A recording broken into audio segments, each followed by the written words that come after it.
hweye ewa posifo wan kasa mo ho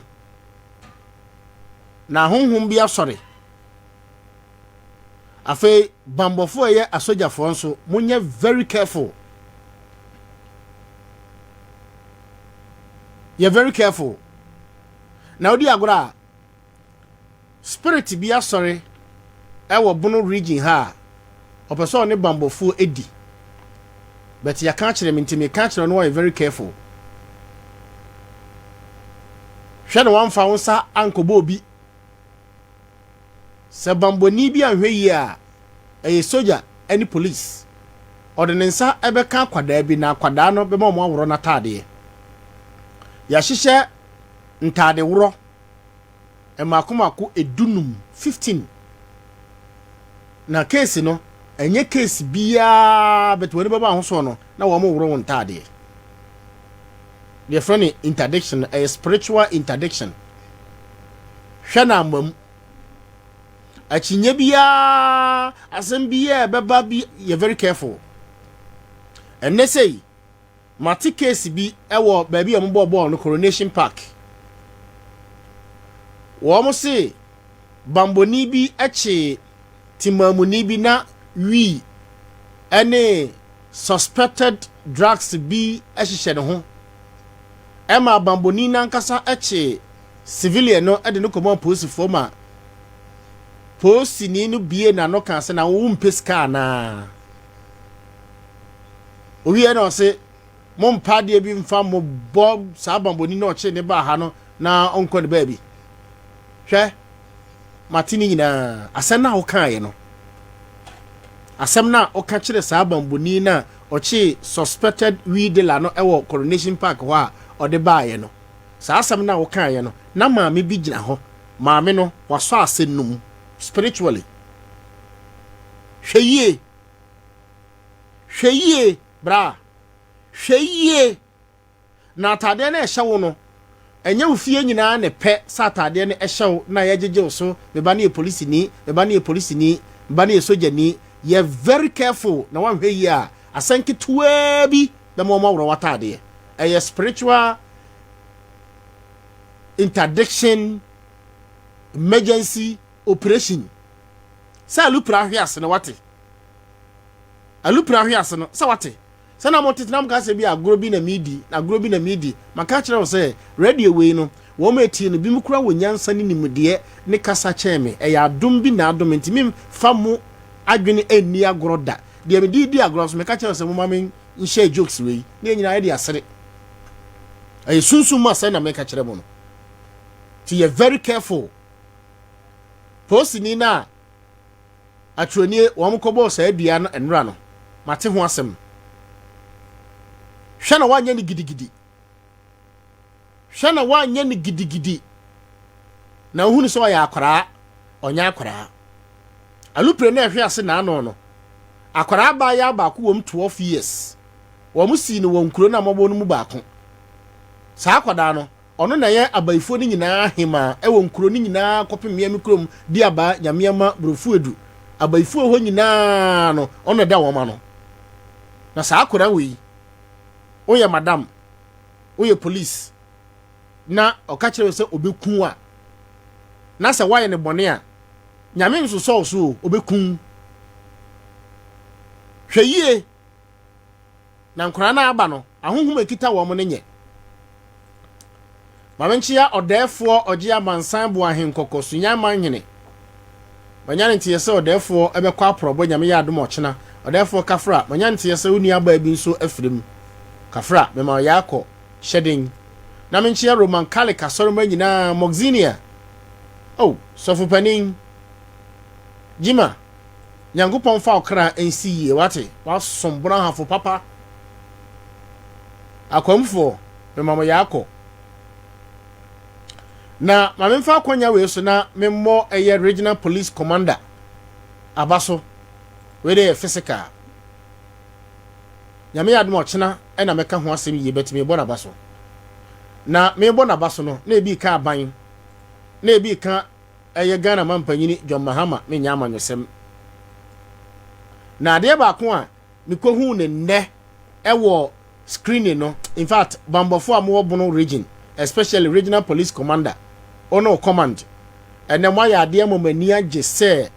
screening yo mo ye 5 minutes ni 10 minutes kura nkura ni afa mi twamani a me hwe say obi a tie konwa so canopy ensuo biscuit malt na mo say wo mo ka so obi anfa malt mra na sa da bi Ghana mampanyini ni Ghana aban baabi a mo ye screening ni nyina no ose ye ma obi akonwa ntena so ye ma ne nsuo nom ye ma ne malt ye ma ne biscuit na ye nya ne ntem na obi anko nam so cha me konna kokowe so asemi yampa ampanyina mpa video ni pictures o cha me ni mo de send me no nam say hey is that Ghana I'm seeing hey. In fact, nipa ya de a osayeye o kira na membo John Mahama abaso na nza mutimi yama ne yeye sei papa ya suro nipa wabu nipa ohun se Ghana fo di agora ye kokoro mutu we na yesei no ebetuma yo sei regional minister Yamin Shira wate oya den awoso na beba bisie regional commander Yamin Shira MC Yamin Shira mo aban Yamin Shira John Mahama Yamin Shira de enti ameka sa ne se na na omuhia ohoi e wo hwan parking kran wotin Nsem Sisi ye kunkum ni pansia ye de asua de enti ene one applicant, one chair, one malt, one cream cracker, one sachet water at a comfortable zone, quick, rapid. Sisi no ma we screen no na moko unza wante hwe unza wante Nsem pibia unza nra me be kasa no me ka kire mo se wo ma eba no obi anhwe na didie mu ye obi anhwe na de mu ye nti na akokama adenti a ahaya na Nsem be ka no BBC ya nkom de bebreme nti bibi yansi na Nsem bo aban oman ene mpanifo no abaso nti ntwemadwe nko ba bi a pese ode me kono wate sai fa na ode me na me eye Nsem pi but nyame adom Nsem pi bi yansi no nyatam bia na me expect say Nsem bisi asem papa si a Nsem ma asem papa eye Nsem pi papa no me mawte yo mama nyame nhira o mate se Johnson se rin kete yanso ewo eye bono ahafo o bono region Johnny boko de okay eno nyame adom ochena ye beka ho asem na abusuyan yi me ko honhum mo mitietia na meti se sa alupre ya ehwe ase ewo doma madi hu nkomo ama watie no o mo so sa bono region ha kurobi ewa ha sa alupre kwoti aborosan bi fa o mo so ya no so o mo di fridi paka oh aborosan kokko bi o mo so no mo tie no po chikra gbogoran but alupre dama ne de wangu but bimu wuwi ama ne kura no kokoro no so a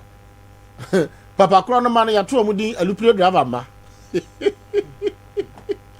enti se anya doma ahin kuro kokoro so yanko na bi asi e wo bono hafo ha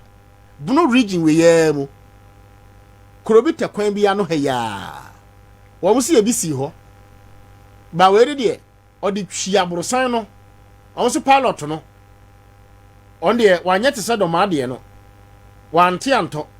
body twia brosa no mto mtia no gogra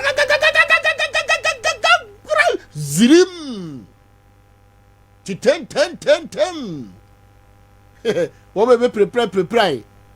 wo me wi but alupre driver de wo mo so wangu nti oda so ti ase nti na yonkofo ne mba no bi no wo ha o alu afem so duru ba bi de kra no sa papa no mafroka na se abofuko hu se ofroka no hu se papa na no alupre driver na odi kwotwie wo bunu region ha se ne ba etim bia na wasi se alupre driver de bana fro ka ni bio hey that was sim alupre driver de bana afrika abusi anti anya do manko na asi onso bunu region we mu sunya ha kurobi mi modin ebisi so ebe nsunyan pe I was here bibi we ase wate oda ofi se wada we ya part 4 sabi shase part 1 part 2 part 3 and then am the part 4 interview no e de abrawo ama abaya na kirikiri mamu ahunu na part 5 ne de yame ya dum Monday e be brutal part 5 no wo ma aprepra no yame ya dum Saturday mo mompa yen time achi meko doma meko nkura na se mekopep wo mu baako na mene na di nkomo 1-on-1 na ma video na fe me dia ba be kire no wahunu say yes bibi wo wiase na makopep papa na ne fie fefefe no na matwa ba be kire wo onam onu aduane oto aduane oye baba oye adwuma bi a oye bia no so hunu so bi hu fi sabe tantane na ogina ho oto ade a bra emuna bomfia wate na edura na dwoa owo sika chen de owo sika e wo bona afoa wo ma aluprendu o mkɔhwe ase no wo mu baako e yoba onwui ɔte ase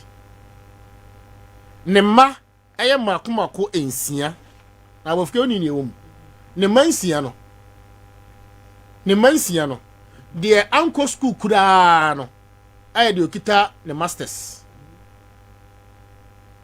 aloya fo wom ajaji fo wom police fo wom central fo wom a teacher fo wom ba kokura nwui na according to no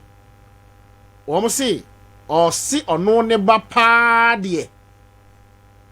onfa ba kokura ma nti afene so a ewode ode ko eno na afene so ya ode obi ko ya ama meduru no a ode ti ho no ma me fo no mu ba ko e mo ni din ne ma ye yie papa animdifuo wom akrachifuo wom ba kokura nwui ba se ne ba pa so de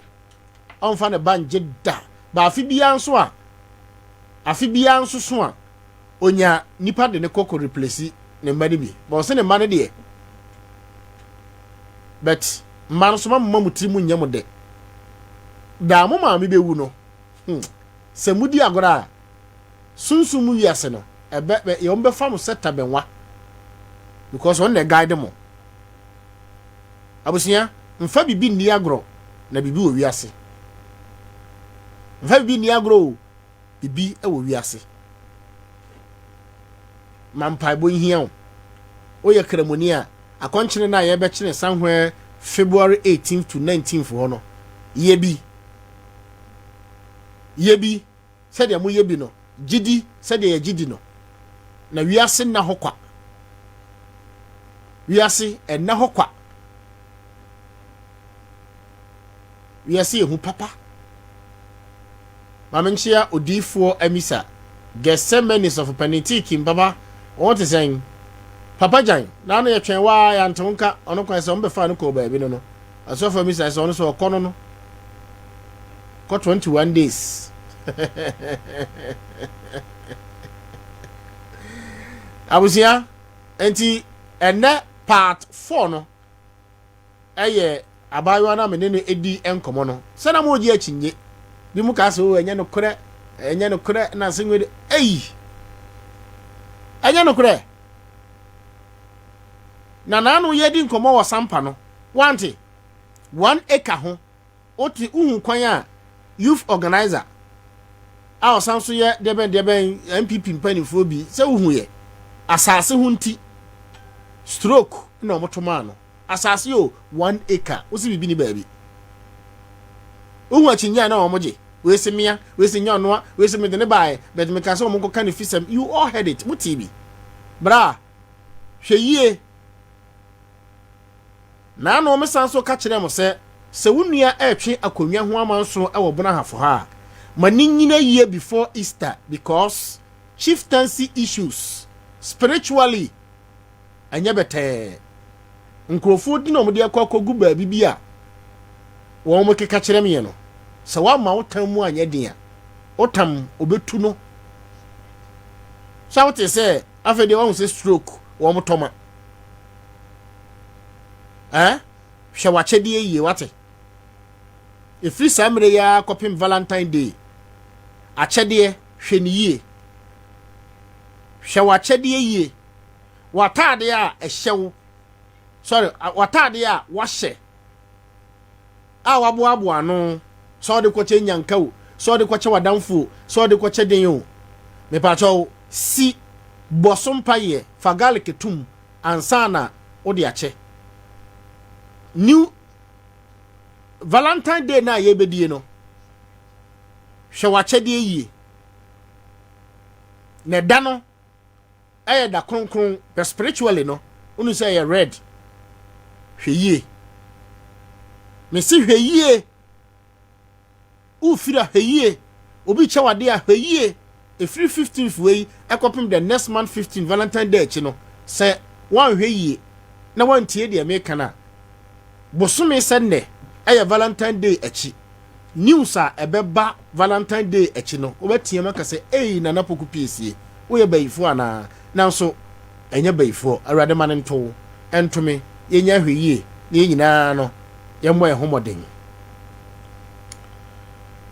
mami ahoma no mamo ma say ne me mamo time why me mamo time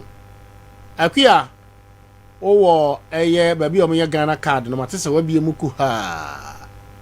ana uduru sunyan asie ya otoma na oho no wabie muku ha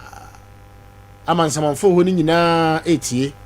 uduru odefo je amansambo ahenkoko fie ya wabie muku ha okodo ma ahemfie a ahemfie na no boys ni nyina bie muku ha oko esutifi north south oko Kenya se a SOMPA hema fie ho wabiem oko atronia otumfo obirmpon atronia hene afidie ba akopɛ na otie me se animdefo ane akofo ane anyansafo ane sese mo amutie radio no mo ye brutal nyame nhira mo wate nyame onhira mo akasefo na tie o tese mo nti makacha o se platform we emfa ni agro Abdullah phobia jai na niam auto no mfa bi mba hada ye size nsu wom why ana boss anyo mo afi we de yan koni sao afi we de I give and take why the one ya mama bi na de mesme won me ma obi why the one ya mama bi na de mesme wono me mfa mawo master longon o ho tesen shirawo onyo kese wate ono master Charles na magazine fontimu ho masa gojomo ho no ono vice president mo ho bro nyan SOMPA FM ya chede o akunafu adwuma o mante hwie o by the way ye wa ha ye de ye som Chief Inspector retired Ado ore Chief Chum Station Officer one Assistant Superintendent Chum Deputy Buno Regional MTTD Commander one Alaji one Superintendent Tenkuran mo want to say bawa ohoye na menchia maposifu bi wo mo so ta gina kira kwan no so ha wan ko school a o se kwasi adwuma nko a unia no omso ya posifu am na om di sa afene ni nyina mo hoye madam fu bi me ne ko police 206 say oye is this Chief Inspector na okay or hear me with Facebook e wo Accra Matayeko Chief Inspector Andy aka the Don hey say what do Chief Inspector wow sanka makoma ni mo already nshira wate omo promotions bebre natural superintendent abusia ende mesanso de ko eye doma ema ekuti part 4 aka part 5 entrasi mo bi sisiu mese so bi sisiu a fabra ebia ode ne spiritual marriage oda no bi no oda so da e basa obesore na ho asai eye spiritual fabra enya me kire osofo a waben obi sisi wa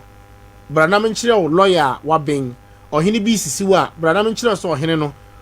ahemfuchini ebi didi bi achi ohye obi ase na me ma nkire ho na afi mane sisi wu ote e mane sisi wu bra emra wo Ghana nkobodua nkodia tem